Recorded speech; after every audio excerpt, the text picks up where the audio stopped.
प्रिय छात्रों, हिंदी के इस शिक्षण सत्र में आपका हार्दिक स्वागत है। आज हम गद्य खंड के अंतर्गत आचरण की सभ्यता निबंध के 10वें भाग का अध्ययन करेंगे। प्रस्तुत अंश में निबंधकार सरदार पूर्ण सिंह जी ने स्पष्ट किया है कि आचरण के निर्माण में जितनी भूमिका पवित्र भावनाओं की होती है, उतनी ही अपवित्र भावनाओं की भी होती है। अर्थात आचरण के निर्माण में केवल अच्छे विचार एवं व्यवहार ही सहायक नहीं होते, अपितु बुरे विचार एवं दुखद स्थितियां भी व्यक्ति के आचरण के निर्माण की दृष्टि से महत्वपूर्ण होती हैं। गद्यांश देखें।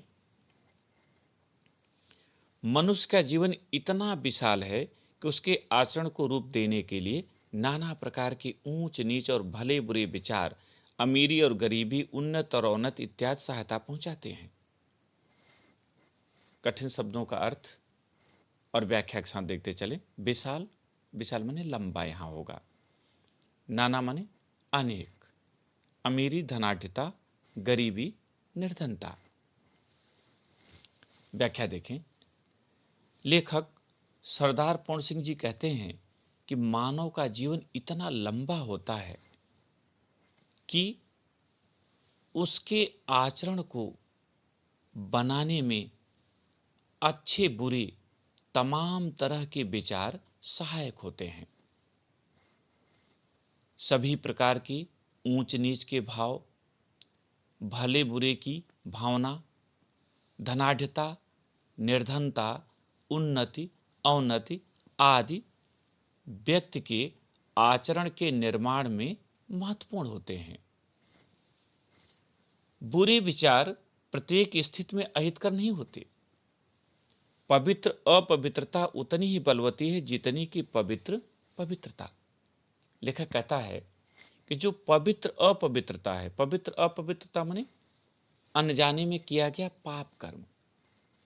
लेखक कहता है कि जो पाप कर्म जानबूझकर न किया गया हो बल्कि अनजाने में हो गया हो, उस पाप को करने वाला व्यक्ति प्रायश्चित करके श्रेष्ठ बन सकता है।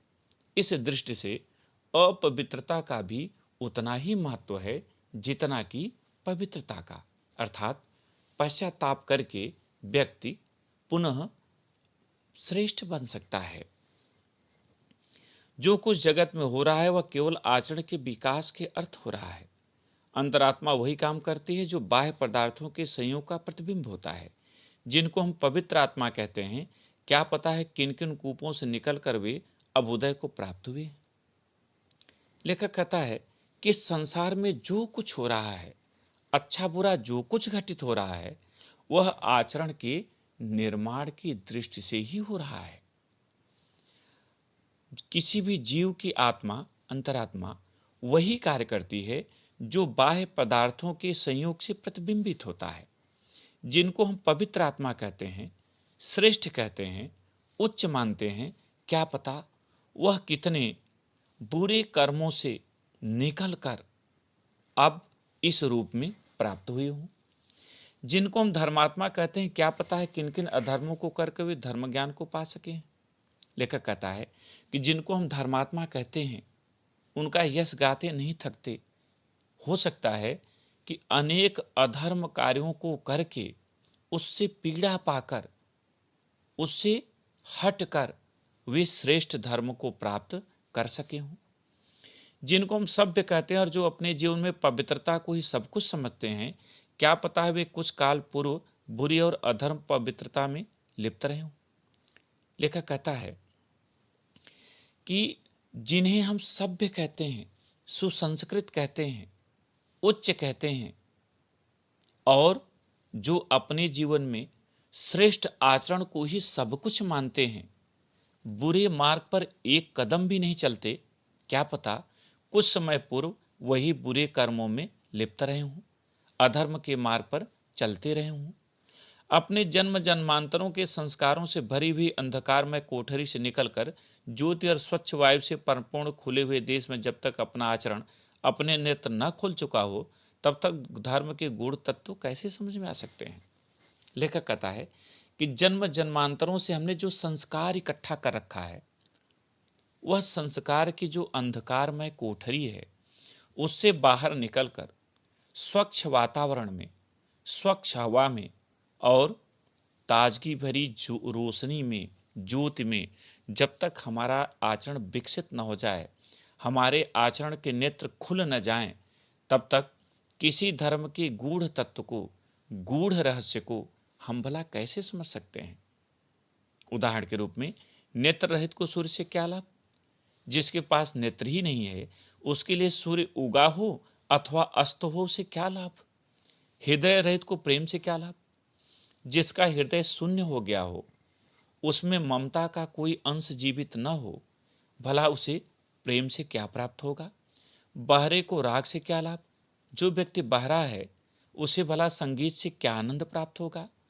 कविता, साहित्य, पीर, पैगंबर, गुरु, आचार्य, ऋषि आदि के उपदेशों से लाभ उठाने का यदि आत्मा में बल नहीं, तो उनसे क्या लाभ? लेखक कह रहा है कि भले ही श्रेष्ठ कविताएं की गई हों, उत्कृष्ट साहित्य लिखा गया हो, पीर, पैगंबर, गुरु, आचार्य, ऋषि आदि ने श्रेष्ठतम उपदेश दिया हो, किंतु यदि हमारी आत्मा में उसे स्वीकार कर उस पर चलने का बल नहीं है, तो उनके इन कर्मों का हमें कोई लाभ प्राप्त नहीं होगा। जब तक यह जीवन का बीज पृथ्वी के मलमूत्र के ढेर में पड़ा है,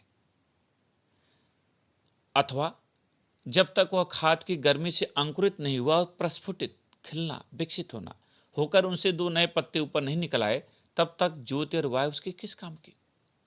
लेखक कहता है कि जब तक कोई बीज जो धरती के ढेर में पड़ा हुआ है, वह खाद की गर्मी से अंकुरित होकर विकसित न हो जाए, उसके अंकुर में पत्ती न फूट आए, कोपले न निकल आए, तब तक जो बाहर की रोशनी है, जो हवा है, वह उसके किस काम की? उसी तरह जब तक हमारा हृदय पवित्र न हो जाए, हमारे विचार श्रेष्ठ न हो जाएं, तब तक सदाचरण से हम कुछ नहीं सीख सकते, अथवा हम सदाचरण के मार्ग पर चलकर सदाचारी नहीं बन सकते। आइए इस पर आधारित प्रश्नोत्तर देखें। पहला प्रश्न, प्रस्तुत गद्यांश का शीर्षक तथा लेखक का नाम लिखिए। उत्तर, प्रस्तुत गद्यांश का शीर्षक आचरण की सभ्यता और लेखक का नाम सरदार पूर्ण सिंह है।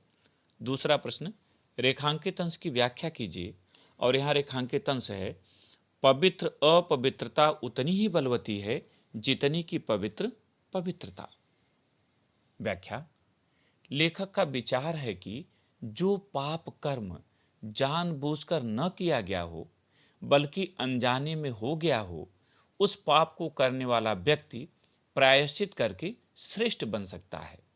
इस दृष्टि से अपवित्रता का भी उतना ही महत्व है जितना कि पवित्रता का, क्योंकि पश्चाताप की आग में जलकर प्राणी पुनः महान बन सकता है।